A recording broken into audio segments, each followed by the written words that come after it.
So, backbone of my staff, my megastar Baburao sir. Sir, thank you so much. So, everybody says, try to get one person. So మనం ఏం సంపాదించకపోయినా మన వెనకాల జోష్ ఏదిరా ఊపేదిరా encourage చేయండి అబ్బా కొంచెం. సో మనం ఏం సంపాదించకపోయినా మనకు ఒక మిత్రుడు కావాలి. సో నా మిత్రుడు పాషాకి ఉన్న నా కొలీగ్స్ అందరికీ కూడా thank you so much. So first of all ఫ్రెషర్స్ని ఇంత ఆర్గనైజ్ చేసిన my darling brothers and darling sisters, thank you so much. So ఇది చూడటానికి ఒక హాలీవుడ్ ఈవెంట్ లాగా ఉంది. సో థ్యాంక్ యూ, ఎందుకంటే ఎవరెవరు ఎప్పుడు ఇన్వాల్వ్ అవుతున్నారో తెలియట్లేదు. ఓకే, సో మీ వల్ల నేను కొత్త విషయం తెలుసుకున్నాను ఈరోజు. ఏంటంటే ఎవరు సర్ప్రైజ్ ఇచ్చినా కానీ వద్దని చెప్తా. సర్ప్రైజెస్ అస్సలు తీసుకొని ఇకపై, ఓకేనా? అంటే మళ్ళీ సరుకులు దీనేసి ఇచ్చేస్తారు కదా. సో యశ్వంత్ జాగ్రత్తగా ఉండాలమ్మా, నెక్స్ట్ సర్ప్రైజ్ నీకే. Finally Yashwant.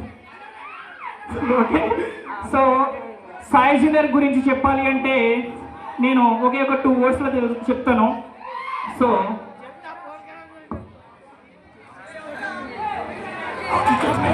Maximum Sai junior కాలేజ్కి వచ్చేసరికి చెప్పేటోడు లేక 10 బుల్లె చదివినా చదువమ్మ విలువ తెలిసి సాయి జూనియర్ బాట పట్టినా పటమతోట నాకు చదువులమ్మరా, సాయి జూనియర్ ఇచ్చిన గొప్ప గిఫ్ట్ రా. సో ఓకేనా? సో ఏదేమైనా నిజంగా నేను ఓపెన్ ఫ్యాక్ట్గా చెప్పాలి ఈరోజు.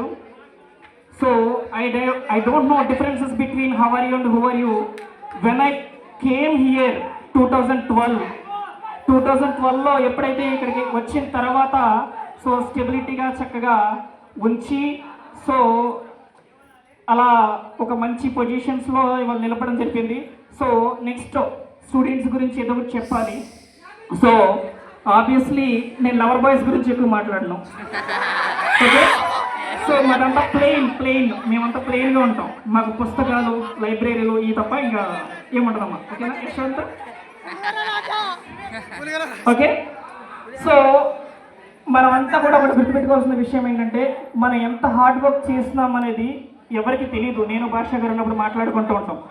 ఎందుకంటే చూసే వ్యక్తికి జనరల్గా మనం డిజేబుల్డ్ అని చెప్పేసి కనిపిస్తుంది తప్ప మనం అప్పటిదాకా కష్టపడ్డామా అలసిపోయామని చెప్పేసి ఎవరికి కనిపించదు. It's a real fact.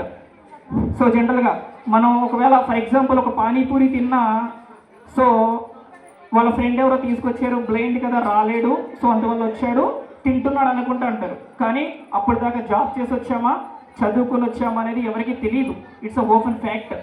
So ఎవరో ఒకరు తీసుకురావాలి కనుక తీసుకొచ్చారు, తింటున్నాం, ఉంటున్నాడు అంతే. సో ఎవరో ఒకరు నడిపించాలి. సో ఏ రంగంలో దొరికినా సో చక్కగా మంచిగా మీరందరూ కూడా చదువుకోండి. సో చదువుకుని ఒక మంచి పొజిషన్కి రావాలి. ఏ ప్లాట్ఫామ్ దొరికినా వదులుకోవద్దు. సో చాలామందికి నేను ఒక విషయం చెప్తున్నా.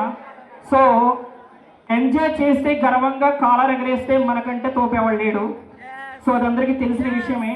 అది ఎప్పటి వరకు అంటే మన పేరెంట్స్ సంపూర్ణ ఆయురారోగ్యాలతో ఉన్నంత వరకు.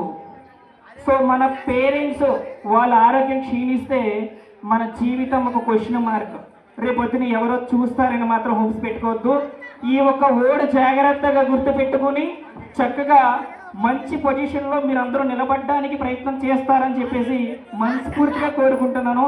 జాబ్స్ రాకపోయినా ఇబ్బంది ఏం లేదు, కానీ జాబ్ ఇవ్వగలిగే స్కిల్స్ మాత్రం సంపాదించండి. Thank you, love you all.